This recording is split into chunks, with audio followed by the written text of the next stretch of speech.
ಬೀದರ್ ದಕ್ಷಿಣ ಕ್ಷೇತ್ರದ ಅಷ್ಟೂರ ಗ್ರಾಮಕ್ಕೆ ಮಾಜಿ ಶಾಸಕ ಅಶೋಕ್ ಖೇನಿ ಹಾಗೂ ಬೀದರ್ ಲೋಕಸಭಾ ಸದಸ್ಯ ಸಾಗರ್ ಖಂಡ್ರೆ ಭೇಟಿ ನೀಡಿ ನರೇಗಾ ಯೋಜನೆಯಡಿ ಕೆಲಸ ಮಾಡುತ್ತಿರುವ ಕಾರ್ಮಿಕರನ್ನು ಭೇಟಿಯಾಗಿ ಅವರ ಸಮಸ್ಯೆಗಳನ್ನು ಆಲಿಸಿದರು. ಈ ವೇಳೆ ಕಾರ್ಮಿಕರ ಕೆಲಸದ ಸ್ಥಳದಲ್ಲಿನ ಸಮಸ್ಯೆಗಳು, ಕೂಲಿ ಪಾವತಿ ಸೇರಿದಂತೆ ವಿವಿಧ ವಿಚಾರಗಳ ಕುರಿತು ಮಾಹಿತಿ ಪಡೆದು ಅವರ ಅಹವಾಲುಗಳಿಗೆ ಸ್ಪಂದಿಸಿದರು.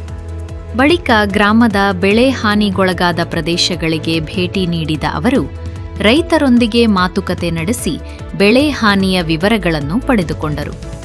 ರೈತರ ಸಂಕಷ್ಟಗಳಿಗೆ ಸ್ಪಂದಿಸಿ ಅಗತ್ಯ ಪರಿಹಾರ ಹಾಗೂ ಸರ್ಕಾರದ ನೆರವು ದೊರಕಿಸುವ ನಿಟ್ಟಿನಲ್ಲಿ ಕ್ರಮ ಕೈಗೊಳ್ಳುವುದಾಗಿ ಭರವಸೆ ನೀಡಿದರು.